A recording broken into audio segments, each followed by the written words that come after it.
कि जीएफ का नाम सुनते हैं तो हमारे सामने रॉकी भाई, गरुड़ा और सोने का वो साम्राज्य आता है जिसे हमने बड़े पर्दे पर देखा है। लेकिन क्या आप जानते हैं कि कर्नाटक के कोलार में बसी इन खदानों की असली कहानी फिल्म से भी कहीं ज्यादा खौफनाक और हैरान करने वाली है। एक ऐसी जगह जहां कभी इतना सोना निकलता था कि उसे मिनी इंग्लैंड कहा जाता था, लेकिन उस चमक के पीछे हजारों मजदूरों का खून और पसीना दबा है।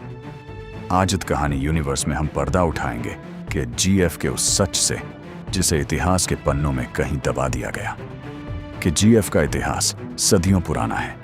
कहा जाता है कि चोल साम्राज्य के दौरान भी यहां से सोना निकाला जाता था, लेकिन आधुनिक खोज शुरू हुई 1871 में, जब एक ब्रिटिश अधिकारी माइकल लेवेली ने उन पुराने गड्ढों को देखा जहां लोग हाथ से खुदाई करते थे। लेवेली को यकीन था कि यहां सोने का भंडार है। 1880 में जॉन टेलर एंड कंपनी ने यहां माइनिंग शुरू की। धीरे धीरे यहां से इतना सोना निकलने लगा कि अंग्रेजों की किस्मत ही बदल गई। देखते ही देखते ये जगह भारत की सबसे महत्वपूर्ण औद्योगिक जगह बन गई।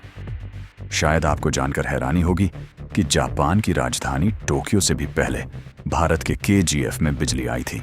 जी हां, खदानों के काम को तेज करने के लिए अंग्रेजों ने 1902 में कावेरी नदी पर एशिया का पहला हाइड्रो इलेक्ट्रिक पावर प्लांट लगवाया था। उस दौर में केजीएफ किसी आधुनिक शहर जैसा दिखता था, जहां गोल्फ कोर्स, क्लब और शानदार बंगले थे। लेकिन ये सारी चमक सिर्फ अंग्रेजों और ऊंचे अधिकारियों के लिए थी। मजदूरों का नरक और खूनी सच, चमकते सोने के पीछे का स्याह सच ये था कि खदानों में काम करने वाले हजारों मजदूरों की जिंदगी नरक से भी बदतर थी। जमीन से 3 किलोमीटर नीचे, जहां तापमान 50 डिग्री से भी ऊपर चला जाता था, वहां मजदूर सांस लेने के लिए तरसते थे। सिलिकोसिस जैसी बीमारियों और हादसों में हर साल सैकड़ों मजदूरों की जान जाती थी। फिल्म की तरह कोई रॉकी भाई तो नहीं था, लेकिन वहां का माहौल खौफ और संघर्ष से भरा था। आजादी के बाद भारत सरकार ने इन खदानों को अपने कब्जे में लिया। सालों तक सोना निकालने के बाद खुदाई इतनी गहरी हो गई कि उसे निकालना अब फायदे का सौदा नहीं रहा। आखिरकार 2001 में इनके जीएफ की खदानें हमेशा के लिए बंद कर दी गईं।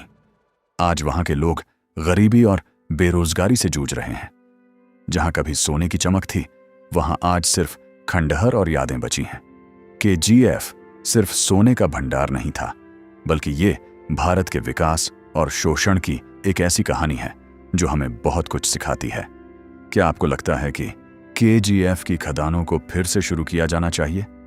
हमें कमेंट्स में अपनी राय जरूर बताएं। अगर आपको ये वीडियो पसंद आया हो तो इसे लाइक करें और इद कहानी यूनिवर्स को सब्सक्राइब करना न भूलें। मिलते हैं अगले रहस्यमयी सफर में।